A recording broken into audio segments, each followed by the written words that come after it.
السلام عليكم ورحمة الله وبركاته. نحمده ونصلي على رسوله الكريم. أما بعد، فقد قال الله تعالى: هل جزاء الإحسان إلا الإحسان. ټولو محترمو استادانو، ګډونوالو، متخصصینو او د پولی تخنیک مسؤلینو او رئیس صاحب، په دې ډېر خوشحالي چې نن موږ او تاسو په علمي میدان کې یو قدم اخلو، د ترقۍ په میدان کې یو قدم اخلو او د اکمال تخصص د ازموینې وخت را رسیږي. الحمدلله نن په دې ملک کې مشکلات نشته، امن دی او ځوانانو ته د لوړو زده کړو او د خپلو ظرفیتونو د لوړولو ښه فرصتونه دا موجود دي. زموږ او ستاسو وطن او ولس په هر میدان کې ډېر کار ته ضرورت لري، ځکه په دې ملک باندې د 4 لسیزو نه زیاتو وختونو کې جنگ دا تیر شو او جنگ بیا داسې یو کار وی چې د هغې سره د ټولنې د ژوند هره برخه دا متاثر کیږي. نو زموږ او ستاسو تعلیمي میدان، تحصیلي میدان او د خدماتو ټولې برخې دا متاثر شوي دي. اوس په یو نوي فکر باندې کار کول دا پکار وي. ملک آزاد دی، ملک ډېر زیات کار غواړي، ملک آبادول غواړي او په خپل آبادول غواړي. دغه څلور کلونو کې زموږ او ستاسو تجربه دا مخې ته راغله چې زموږ او ستاسو ملک دا بل څوک نه راته آبادي او نه بل چا سره د دې ملک د آبادولو فکر شته. که دغه ملک آبادیږي نو دا به د دې ځوانانو په توسط آبادیږي، که دا ملک آبادیږي په افغاني او اسلامي فکر به آبادیږي، او که د دې ملک مشکلات حل کیږي نو بیا به د دې ځوانانو د استادانو په توسط باندې به د ملک مشکلات دا حل کیږي.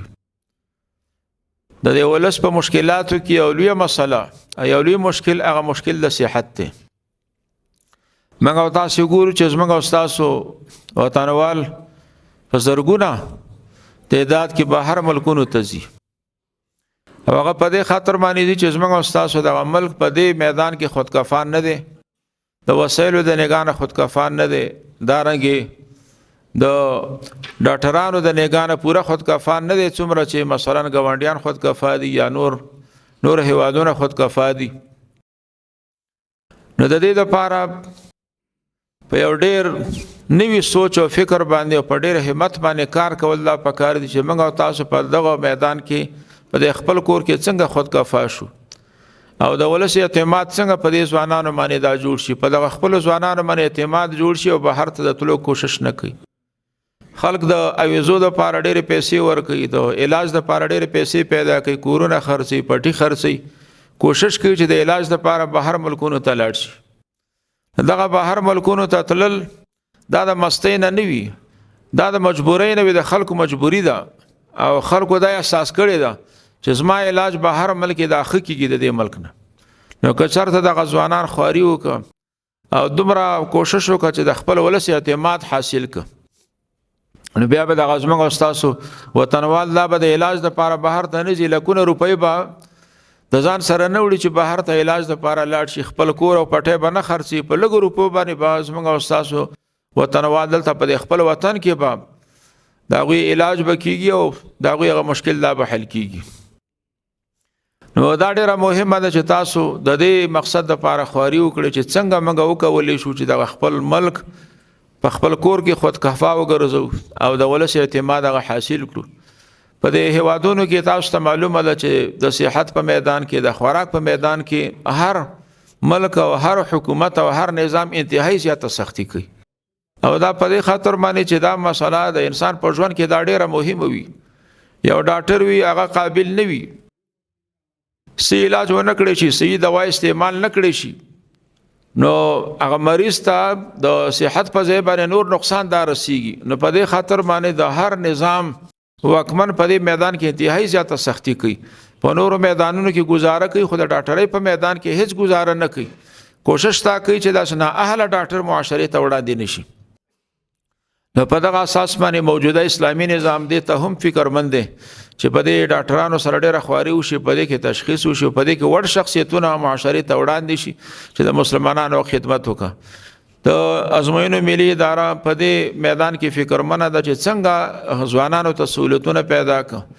موږ تقریبا ډېر زیات سہولتونه رامخې تکړه د نمونې په توګه باندې مخکې به وخت کم موږ اوس 4 ساعته د دې لپاره په نظر کې نیولې دي. یو ځوان کولی شي چې په ډېره تسلۍ باندې په ډېر سہولت باندې خپل سوالونه د حل کړي. وړاندې به ابتداءً سوال به په فارسی باندې جوړ شو، دری باندې به جوړ شو، بیا به ترجمه کېده پښتو ته. اوس هم د هغې دپاره دا ترتیب نیولی چې پښتو کې سوال به پښتو استاد جوړي او د دری سوال به هغه استاد جوړي چې هغه په دری ژبه باندې پوهیږي او مسلط وي. او د دې سره په څنګ کې بیا 2 استادان د نظارت لپاره کینولي چې دوی دغه سوالونه وګوري چې دغه سوالونه کې خو به اشکال نه وي، تکرار به نه وي، اغلاق به نه وي پکې، غلطي خو به نه وي پکې. او همدارنګ یو ادیب ورسره کینولی وي، یو د پښتو ادیب چې دغه سوالونه چې پښتو کې جوړ شي نو د پښتو ادیب باید وګوري، او که دری کې یو سوال جوړ شي نو دری ادیب وګوري.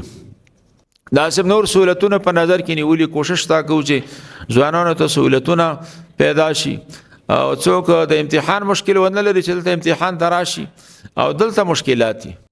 نور د استعداد او د سوال ښه جواب دا د هغه سره واسطه ساتي چې د خپل استعداد څنګه پورته کوي، خواري څنګه کوي، د خپل سوالونه څنګه جوابوي، دا د هغه سره واسطه ساتي.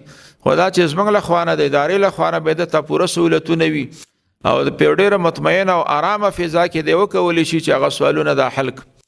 نو خوشحاله شو چې نن د امتحان هغه وخت را رسېدلی دی، په ډېر تسلۍ باندې به تاسو هغه خپل سوالونه جواب کړي او د دې اطمینان او تسلي درکوو چې انشاءالله په دې کې به کمی بیشی نه کېږي. کم شی چې تاسو موږ ته راولېږه او کم جوابونه مو ولیکله نو د هغې پایلې به تاسو ته اعلانېږي او په هغې کې به هېڅ قسمه مطلب هغه کمی بیشی نه وي، تجاوز به نه وي پکې او زیاتی به نه وي پکې. د ازموینې اداره چې د دې ته پوره فکرمنه ده چې څنګه حقدار ته حق ورسي او معاشرې ته داسې اشخاص وړاندې شي چې هغه با استعداده اشخاص وي. واخر دعوانا الحمدلله رب العالمین.